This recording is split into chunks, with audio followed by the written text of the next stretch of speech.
Assalamu alaikum wa rahmatullahi wa barakatuh. Welcome to Learning Mode YouTube channel. This channel all about learning in a simple way. We share useful lessons, tips and interesting facts to help you learn something new in every day. So kindly subscribe this channel. Let's start the exercise of lesson number 2. Exercise number 1 is given here in Arabic. Ajibu bil Arabiyat, answer in Arabic. আমি 1 number অনুশীলনীৰ যেটো আছে এৰ আৰবিত উত্তৰ দিব লাগিব। তাৰ কাৰণে আমি প্ৰশ্নকেইটা অলপ ভালদৰে বুজি ল'ব লাগিব। গতিকে আপোনালোকে এই ভিডিওটো যদি কোনোবাই নতুন আছে তেনেহলে এই চেনেলটো সাবস্ক্রাইব কৰিব আৰু ভিডিওটো হেগলৈকে চাই থাকিব, কাৰণ আজিৰ ভিডিওটো খুবেই ইন্টাৰেষ্টিং হ'বলৈ গৈ আছে, অতিকৈ প্ৰয়োজনীয়। গতিকে আপোনালোকে ভিডিওটো হেগলৈকে চাই থাকিব। নাম্বার 1 টো ইয়াতে দিয়া আছে যে মান রাওয়া ফি দারসিকাল হাদিস আল্লাজি ইয়াতাআল্লাকু বিফজলিল ইলম, মানে এর অর্থ হচ্ছে আপনি অধ্যয়ন করা জ্ঞানৰ ফজিলত সম্পর্কীয় হাদিসখন কোনে বর্ণনা করেছে। এর অর্থ হব আল জওয়াব, এর উত্তর হব রাওয়াহু আবু হুরায়রা রাদিয়াল্লাহু তাআলা আনহু, মানে ইয়ার বর্ণনাকারী হয়েছে হযরত আবু হুরায়রা রাদিয়াল্লাহু তাআলা আনহু।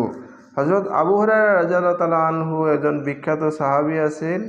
হযরত মুহাম্মদ সাল্লাল্লাহু আলাইহি ওয়াসাল্লামের জীবনের বেশিরভাগ হাদিস এই সাহাবীজনেই বর্ণনা করেছে।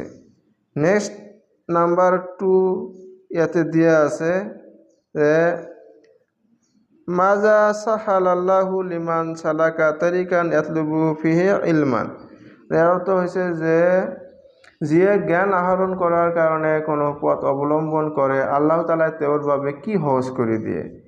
আল জওয়াব, এর উত্তরটা হয়েছে সাহালাল্লাহু লাহু তারিকান ইলাল জান্নাতি, মানে আল্লাহ তাআলা তেখেতক জান্নাত লৈ যোৱাৰ ৰাস্তা সহজ কৰে দিয়ে। সাহালাল্লাহু মিনস আল্লাহ তাআলা সহজ কৰে দিয়ে, লাহু মানে তেওঁৰ কাৰণে, তাৰিকান ইলাল জান্নাতি মিনস জান্নাত লৈ যোৱাৰ ৰাস্তা। জনে জ্ঞান অৰ্জন কৰাৰ কাৰণে ৰাস্তা অবলম্বন কৰে মহান আল্লাহ তাআলা তেখেতক জান্নাত লৈ যোৱাৰ রাস্তা সহজ করে দিয়ে। নেক্সট নাম্বার হয়েছে নাম্বার 3। নাম্বার 3 তো ইয়াতে দিয়া আছে ইলা মাতা লা ইউমিনু আহাদুম বিহাসবি কাউলি রাসূলুল্লাহি সাল্লাল্লাহু আলাইহি সাল্লাম, যে রাসূলুল্লাহ সাল্লাল্লাহু আলাইহি সাল্লামে কোৱা মতে কোনো এজন ব্যক্তিৰ ইমান কেতিয়ালৈকে পৰিপূৰ্ণ নহয়, মানে এজন ব্যক্তিৰ ইমান কেতিয়ালৈকে সম্পূৰ্ণ নহয়।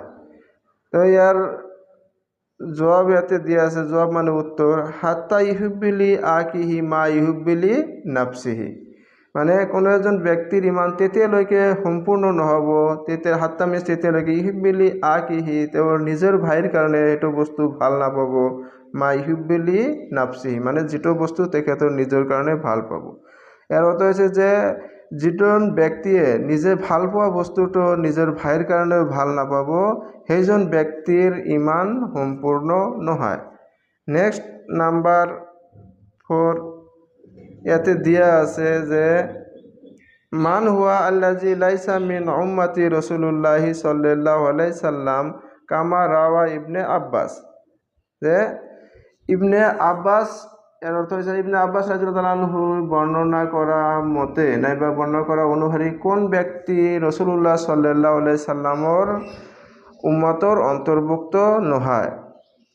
ইয়াতে উত্তরটা হয়েছে আল জওয়াব। আল জওয়াবটা হয়েছে যে হুয়া আল্লাজি লা ইয়ারহামু সাগীরানা ওয়ালা ইউআক্কির কাবীরানা ওয়ালা ইয়ামুরু বিল মারুফি ওয়া ইয়ানহাউনা আনিল মুনকার, মানে এর অর্থ হয়েছে সেইজন ব্যক্তি রাসূলুল্লাহ সাল্লাল্লাহু আলাইহি সাল্লামৰ দলৰ অন্তৰ্ভুক্ত নহয় নাইবা তেওঁৰ উম্মত নহয়, যিজন সৰুক কি নকৰে, হুৱা আল্লাজি লা ইয়াৰহামু সাগীৰানা, জনে সৰুক কি নকৰে, মৰম চেনেহ নকৰে, ওলা ইউআক্কিৰ কাবীৰানা, ডাঙৰক সন্মান নকৰে, ওলা ইয়ামুৰু বিল মাৰুফি, সৎ কামৰ আদেশ, ওয়া ইয়ানহাউনা আনিল মুনকাৰ, মানে আৰু অসৎ কামৰ নিষেধ নকৰে, সেইজন ব্যক্তি ৰাসূলুল্লাহ সাল্লাল্লাহু আলাইহি ওয়াসাল্লামৰ দলৰ অন্তৰ্ভুক্ত নহয় নাইবা তেওঁৰ উম্মত নহয়। নাম্বার 5 ইয়াতে দিয়া আছে যে মাজা ইয়াজিবু আলাইনা বিনিসবাতি লি সাগিরানা ওয়া কাবিরানা। ইয়াৰ অৰ্থ হৈছে যে সৰু আৰু ডাঙৰ সকলৰ প্ৰতি আমাৰ কি কৰ্তব্য আছে। ইয়াৰ উত্তৰটো হ'ব আল জৱাব ইয়াজিবু আলাইনা আন নাৰহামু সাগিৰানা ওয়া নুৱাক্কিৰ কাবিৰানা। ইয়াৰ অৰ্থ হৈছে ইয়াজিবু আলাইনা মিন্স আমাৰ ওপৰত কি আছে, অপৰিহাৰ্য আছে, আন মানে যে, নাৰহামু সাগিৰানা আমি সৰুক কি কৰিব লাগিব, মৰম চেনেহ কৰিব লাগিব, ওয়া নুৱাক্কিৰ কাবিৰানা আৰু ডাঙৰক সন্মান কৰিব লাগিব, শুশ্ৰূষা কৰিব লাগিব। নেক্সট নাম্বাৰ 6 ইয়াতে দিয়া আছে মান কলা আয়ুল আমালু আহাব্বু ইলাল্লাহি তাআলা ওয়ালিমান কলা হাজা। ইয়াৰ অৰ্থ হৈছে মান কালা মানে কোনে কৈছিল, আয়ুল আমালু আহাব্বু ইলাল্লাহি তাআলা, আল্লাহ তাআলাৰ ওচৰত কোনটো কাম আটাইতকৈ প্ৰিয়, এই কথাষাৰ কোনে আৰু কাক কৈছিল। আল জৱাব ইয়াৰ উত্তৰ হৈছে কালাহু আব্দুল্লাহ ইবনে মাসুদ রাদিয়াল্লাহু তাআলা আনহু লি রাসূলুল্লাহি সাল্লাল্লাহু আলাইহি সাল্লাম। কালাহু আব্দুল্লাহ ইবনে মাসুদের পুত্র আব্দুল্লাহ রাদিয়াল্লাহু তাআলা আনহু রাসূলুল্লাহ সাল্লাল্লাহু আলাইহি সাল্লামক এই কথাষাৰ কৈছিল। নেক্সট নাম্বাৰ 7, নাম্বাৰ 7টো ইয়াতে দিয়া আছে যে কি উক্তুবু বিতাৰতিবি আমালু আল্লাতি লাহা মঞ্জিলাতুল উলাইয়া ইনদাল্লাহি। ইয়াৰ অৰ্থ হৈছে আল্লাহ তাআলাৰ ওচৰত সৰ্বোচ্চ মৰ্যাদা থকা আমলসমূহ ক্ৰম অনুসাৰি লিখা। ইয়াতে উত্তৰটো দিয়া আছে আল জৱাবু নাম্বাৰ 1 হৈছে আসসালাতু আলা ওয়াক্তিহা, মানে সময়মতে নামাজ আদায় কৰা। আল্লাহ তাআলাৰ ওচৰত আটাইতকৈ প্ৰিয় আমলবোৰৰ ভিতৰত 1 নম্বৰটো হৈছে সময়মতে নামাজ আদায় কৰা। নাম্বাৰ 2 হৈছে বিৰুল ওয়ালিদাইন, মানে মাক দেউতাকৰ লগত সৎ ব্যৱহাৰ, মাক দেউতাকৰ আনুগত্য থকা। এণ্ড নাম্বাৰ 3 আছে আল জিহাদু ফি সাবিলিল্লাহি, মানে আল্লাহ তাআলাৰ ৰাস্তাত ধৰ্মযুদ্ধ কৰা। এই 3টা আছিল আল্লাহ তাআলাৰ ওচৰত মানে আটাইতকৈ প্ৰিয় কামৰ যেটো মানে ক্ৰম অনুসাৰি সেইটোৱে আছিল। নেক্সট নাম্বাৰ 8টো ইয়াতে দিয়া আছে যে মা ওয়াজিবু মুসলিমু নাহু আলাদাইহি, মা ওয়াজিবুল মুসলিমু নাহু আলাদাইহি। ইয়াৰ অৰ্থ হৈছে যে এজন মুছলমানৰ নিজৰ পিতৃ মাতৃৰ প্ৰতি কি কি কৰ্তব্য আছে। ইয়াৰ উত্তৰ হ'ব আল জৱাবু, ইয়াৰ উত্তৰ হ'ব ওয়াজিবুল মুছলিমু, মুছলমানসকলৰ ওপৰত কি আছে, কৰ্তব্য আছে। ওয়াজিব মানে কৰ্তব্য, নাহু আলাদাহি মাক দেউতাকৰ লগত কি কৰা, মাক দেউতাকৰ আনুগত্য থকা, বিৰৰুহুমা মানে তেওঁলোকৰ লগত আনুগত্য থকা, ওয়াতাতুহুমা তেওঁলোকক অনুসৰণ কৰা, ওয়া ইহসানা ইলাইহিম আৰু তেওঁলোকৰ লগত সকলো সময়তে ভাল ব্যৱহাৰ কৰা। এইখিনি আছিল নাম্বাৰ 1ৰ আৰবিৰ প্ৰশ্ন উত্তৰ। আশা কৰোঁ আপোনালোকে বুজি পাইছে। এতিয়া নেক্সট হ'ব নাম্বাৰ 3 ইয়াতে দিয়া আছে ইমলাউল ফিৰাগা বিকালিমাতিল মুনাসিবাতিন মিনাল কাউসাইনি। অৰ্থ হৈছে বন্ধনীৰ ভিতৰত থকা উপযুক্ত শব্দৰ দ্বাৰা খালী ঠাই পূৰণ কৰা। বন্ধনীৰ ভিতৰত কিছুমান নিৰ্ধাৰিত শব্দ দিয়া আছে, শব্দৰ দ্বাৰা আমি খালী ঠাই পূৰণ কৰিব লাগিব। গতিকে শব্দকেইটাৰ অৰ্থ আমি ভালদৰে বুজি ল'ব লাগিব। প্ৰথম যেটো শব্দ আছে সেইটো হৈছে আল উলুম। উলুম মানে হৈছে জ্ঞান। ইয়াহিব্বু মানে হৈছে ভালপোৱা। মাফৰুজাতুন মানে হৈছে নিৰ্ধাৰিত। আজিমান মানে হৈছে মহান। ফৰিজাতুন মানে হৈছে কৰ্তব্য, অপৰিহাৰ্য। তৰতিবুন মানে হৈছে শিক্ষা। দেন দিন মানে হৈছে ধৰ্ম। ইয়াতে নাম্বাৰ 1টো আমি পঢ়ি লওঁ কি ইয়াতে খালী ঠাইত বহাব লাগে। আমাৰ ইয়াতে দিয়া আছে তালাবাল ইলমে ডেছ আলা কুল্লি মুছলিমুন, প্ৰতিজন মুছলমানৰ ওপৰত জ্ঞান অৰ্জন কৰাটো ফৰজ। তো ইয়াতে আমাৰ খালী ঠাইত কি হ'ব, ফৰিজাতুন। আমি খালী ঠাইত কি ব্যৱহাৰ কৰিব লাগিব, ফৰিজাতুন। এতিয়া নেক্সট আমাৰ নাম্বাৰ 2, নাম্বাৰ 2ত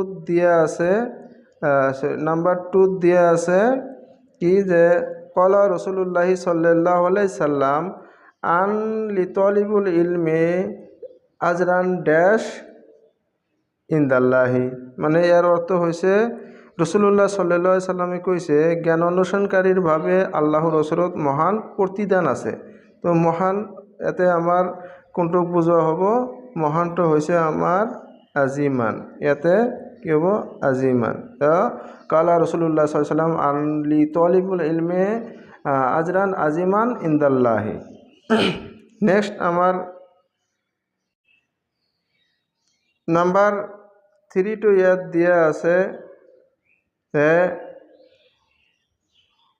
লা ইয়ামিজুল ইসলামু ফিল ফাসলি বাইনা ড্যাশ দিন ওয়া উলুমুদ দুনিয়া। এতে কোৱা হৈছে, এৰ অৰ্থ হৈছে যে ইসলাম ধৰ্ম আৰু পাৰ্থিৱ বিদ্যাৰ মাজত কোনো পাৰ্থক্য নাই।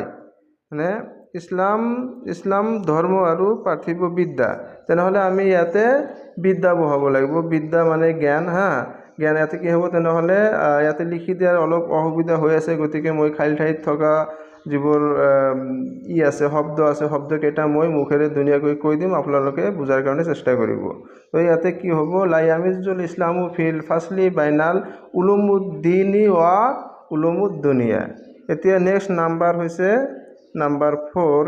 নাম্বাৰ 4ত দিয়া আছে যে আল ইছলামু ড্যাশ আল আকলু আল বাহসু আল মারিফা।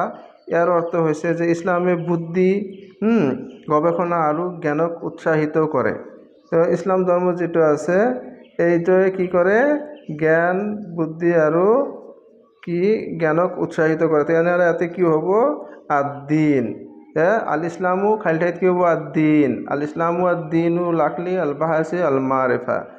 Next number 5। নাম্বাৰ 5ত দিয়া আছে যে আল মুমিনু ড্যাশ ড্যাশ লি আকি মা ইহিব্বুলি নাফসিহি। এর অর্থ হৈছে যে মুমিন সেইজন যিয়ে নিজৰ ভাৱে যি ভাল পায়, নিজৰ ভাইৰ বাবে সেইটো ভাল পায়। তেনেহ'লে ইয়াতে কি হ'ব, খালী ঠাইত ইয়াহিব্বু, আল মুমিনু ইয়াহিব্বু লি আকিহি মা ইহিব্বুলি নাফসিহি। এতিয়া নেক্সট নাম্বাৰ 6। নাম্বাৰ 6ত আছে যে আলা মুসলিমু আন ইউআদ্দি সালাওয়াতু ড্যাশ ড্যাশ ফি ওয়াক্তিহা। মুছলমানে মুছলিমে সালাওয়াতসমূহ নিৰ্ধাৰিত সময়ত কি কৰা আছে, আদায় কৰা উচিত। আমাৰ মুছলমানসকলে আমি নিৰ্ধাৰিত সময়ত নামাজবোৰ আদায় কৰিব লাগে। তেনেহ'লে ইয়াতে আমাৰ খালী ঠাইত কি হ'ব, মাফৰুজাতুন। আলাল মুছলিমু আন ইউআদ্দি সালাওয়াতু মাফৰুজাতুন, খালী ঠাইত কি হ'ব, মাফৰুজাতুন হ'ব ফি ওয়াক্তিহা। নেক্সট নাম্বাৰ কি আছে, 7।